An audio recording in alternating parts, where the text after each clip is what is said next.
Hello friends, welcome back to my YouTube channel. आप सभी को जितिया व्रत का बहुत बहुत शुभकामना। और जो लोग जितिया किए हुए हैं, जो लोग फास्टिंग में, उन सभी को बहुत सारा शुभकामना। अच्छे से सबका जितिया हो। जैसे कि सब जानते हैं कि जितिया बेटे के लिए किया जाता है, बच्चों के लिए किया जाता है, घर परिवार के लिए किया जाता है, सुख शांति के लिए किया जाता है। जैसे तो मम्मी इस बार अपना जितिया मुंबई में कर रही है। और यहाँ पे हम लोग अभी कुछ दिन पहले ही शिफ्ट हुए, तो उतना कुछ पता नहीं है कि कौन सा सामान कहाँ मिलता है, लेकिन सारा सामान मिल गया। बस जितिया कथा का बुक नहीं मिल पाया, हम लोग ले नहीं पाए। तो मैं आज गूगल से निकाल के ही जितिया कथा बोली, लेकिन जो मैं घर पे बोलती थी सेम वैसा ही है, कुछ चेंज नहीं है।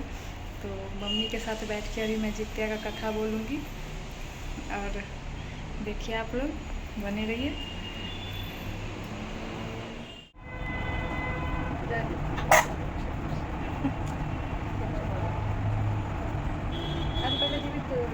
पहले जना जना देते नहीं चिल्हो से आल वह देखना देखते जीवो सियारू की कथा। जीवित पुत्रिका व्रत में जीवो सियारू की एक कथा भी सुनी जाती है। वह संक्षेप में इस प्रकार से है। एक वन में सेमर के पेड़ पर एक चील रहती थी। पास की छाबी में एक सियारनी भी रहती थी। दोनों में खूब पड़ती थी।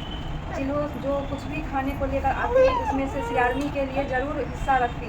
सियारनी भी चिलो का ऐसा ही ध्यान रखती। इस तरह दोनों के जीवन आनंद से कट रहे थे। एक बार वन के पास गांव में औरतें जीवतिया की पूजा की तैयारी कर रही थी। चिल्हो ने उसे बड़े ध्यान से देखा और अपनी सखी सियारों को भी बताया। फिर चिल्हो सियारों ने तय किया कि वे भी यह व्रत करेंगी। सियारों और चिल्हो ने जितिया का व्रत रखा।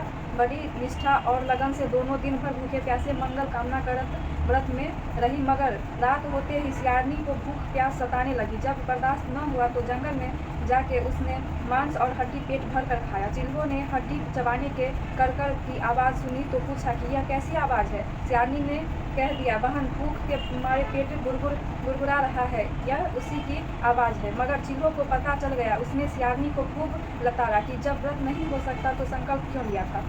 सियारनी लज्जा गई, पर व्रत भंग हो चुका था। चिल्हो रात भर भूखे प्यासे रहकर व्रत पूरा की।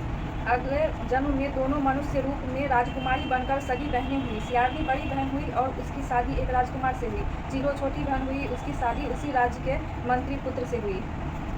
बाद में दोनों राजा और मंत्री बने। सियारनी रानी के जो कि बच्चे होते वे मर जाते, जबकि चिल्हो के बच्चे स्वस्थ और हट्टे कट्टे रहते। इससे उसे जलन होती। उसने कभी उनका सर कटवाकर डब्बे में बंद करा दिया, पर वह शीश मिठाई बन जाती और बच्चों का बाल तक बाका न होता। बार बार उसने अपनी बहन के बच्चे और उसके पति को मारने का प्रयास भी किया, पर सफल न हुई। आखिरकार दैव योग से उसे भूल का आभास हुआ। उसने क्षमा मांगी और बहन के बताने पर जीवित पुत्री का व्रत विधि विधान से किया, तो उसके पुत्र भी जीवित रहे।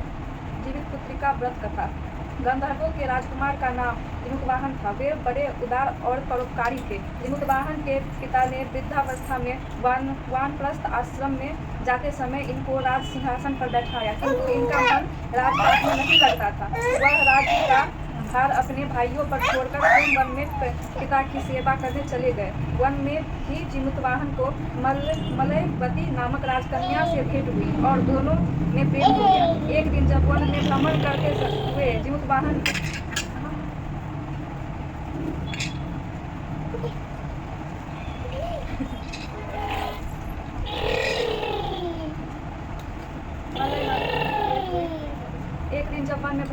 जिमुतवाहन काफी आगे चले गए, तब उन्हें एक वृद्धा विलाप करते हुए दिखी।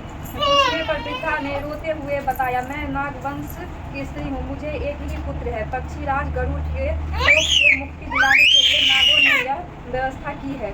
वे गरुड़ को प्रतिदिन भक्षण हेतु एक युवा नाग सौंपते हैं। आज मेरे पुत्र शंखचूड़ की बलि का दिन है। आज मेरे पुत्र के जीवन पर संकट है और थोड़ी देर बाद ही मैं पुत्र विहीन हो जाऊंगी। एक स्त्री के लिए इससे बड़ा दुख क्या होगा कि उसके जीते जी उसका पुत्र न रहे। जिमुतवाहन को यह सुनकर बड़ा दुख हुआ। उन्होंने उस वृद्धा को आश्वस्त करते हुए कहा, डरो मत, मैं तुम्हारे पुत्र के प्राणों की रक्षा करूंगा। आज उसके स्थान पर स्वयं मैं अपने आप को उसके लाल कपड़े में ढककर वैद्य शिला पर लेटूंगा, ताकि बउआ देखना लेटूंगा ताकि गरुड़ मुझे खा जाए पर तुम्हारा पुत्र बच जाए। इतना कहकर जिमुतवाहन ने शंखचूड़ के हाथ से लाल कपड़ा ले लिया और वे उसे लपेटकर गरुड़ को बलि देने के लिए चुनी गई वैद्य शिला पर लेट गए। नियत समय पर गरुड़ बड़े वेग से आए और वे लाल कपड़े में ढके जिमुतवाहन को पंजे में दबोचकर पहाड़ के शिखर पर जाकर बैठा गए। गरुड़ ने अपनी कठोर चोंच का प्रहार किया और जिमुतवाहन के शरीर से मांस का बड़ा हिस्सा नोच लिया। इसकी पीड़ा से जिमुतवाहन की आंखों से आंसू बह निकले और वह दर्द से कराहने लगे। अपने पंजे में जकड़े प्राणी और आंखों में से आंसू और मुंह से कराह सुनकर गरुड़ बड़े आश्चर्य में पड़ गए, क्योंकि ऐसा पहले कभी न हुआ था। उन्होंने जिमुतवाहन से उनका परिचय पूछा। जिमुतवाहन ने सारा किस्सा कह सुनाया कि कैसे एक स्त्री के पुत्र की रक्षा के लिए वह अपने प्राण लेने आए हैं। आप मुझे खाकर भूख शांत करें। गरुड़ उनकी बहादुरी और दूसरे की प्राण रक्षा के लिए स्वयं का बलिदान देने की हिम्मत से बहुत प्रभावित हुए। उन्हें स्वयं पर पछतावा होने लगा। वह सोचने लगे कि एक यह मनुष्य है जो दूसरे के पुत्र की रक्षा के लिए स्वयं की बलिदान दे रहा है, और एक मैं हूँ जो देवों के संरक्षण में हूँ किंतु दूसरों की संतान की बलि ले रहा हूँ। उन्होंने जिमुतवाहन को मुक्त कर दिया। गरुड़ ने कहा, हे उत्तम मनुष्य, मैं तुम्हारी भावना और त्याग से बहुत प्रसन्न हूँ। मैंने तुम्हारे शरीर पर जो घाव किए हैं उसे ठीक कर देता हूँ। तुम अपनी प्रसन्नता के लिए मुझसे कोई वरदान मांग लो। राजा जिमुतवाहन ने कहा कि हे पक्षीराज, आप तो सर्वसमर्थ है। यदि आप प्रसन्न हैं और वरदान देना चाहते हैं तो आप सर्पों को अपना आहार बनाना छोड़ दें और अब तक जितने भी प्राण लिए हैं उन्हें जीवन प्रदान करें। गरुड़ ने सबको जीवन दान दे दिया और नागों की बलि न लेने का वरदान भी दिया। इस प्रकार जिमुतवाहन के साहस से नाग जाति की रक्षा हुई। गरुड़ ने कहा, तुम्हारी जैसी इच्छा वैसे ही होगा। हे राजा, जो स्त्री तुम्हारे इस बलिदान की कथा सुनेगी और विधि पूर्वक व्रत का पालन करेगी, उसकी संतान मृत्यु के मुख से ही निकल आएगी। तब से ही पुत्र की रक्षा हेतु जिमुतवाहन की पूजा की कथा शुरू हो गई। यह कथा कैलाश पर्वत पर भगवान शंकर ने माता पार्वती को सुनाई थी। जीवित पुत्रिका के दिन भगवान श्री गणेश, माता पार्वती और शिव जी की पूजा एवं ध्यान के बाद ऊपर बताई गई व्रत की कथा भी सुननी चाहिए। भगवान श्री कृष्ण कथा। यह कथा महाभारत काल से जुड़ी हुई है। महाभारत युद्ध के बाद अपने पिता की मृत्यु के बाद अश्वत्थामा बहुत ही नाराज था और उसके अंदर बदले की आग तीव्र थी, जिस कारण उसने पांडवों के शिविर में घुसकर सोते हुए 5 लोगों को पांडव समझकर मार डाला था। लेकिन वे सभी द्रौपदी की 5 संतानें थी। उसके इस अपराध के कारण उससे अर्जुन ने बंदी बना लिया और उसकी दिव्य मणि छीन ली, जिसके फलस्वरूप अश्वत्थामा ने उत्तरा की अजन्मी संतान को गर्भ में मारने के लिए ब्रह्मास्त्र का उपयोग किया, जिसे निष्फल करना नामुमकिन था। उत्तरा की संतान का जन्म लेने आवश्यक थी, जिस कारण भगवान श्री कृष्ण ने अपने सभी पुण्यों का फल उत्तरा की अजन्मी संतान को देकर उसको गर्भ में ही पुनः जीवित किया। गर्भ में मारकर जीवित होने के कारण उसका नाम जीवित पुत्रिका पड़ा और आगे जाकर यही राजा परीक्षित बना। तभी से इस व्रत को किया जाता है।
गिर जबी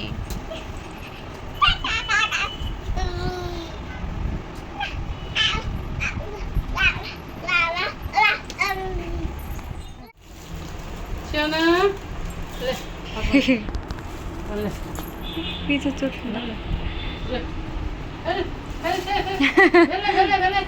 सांची सांची सांची है या सांच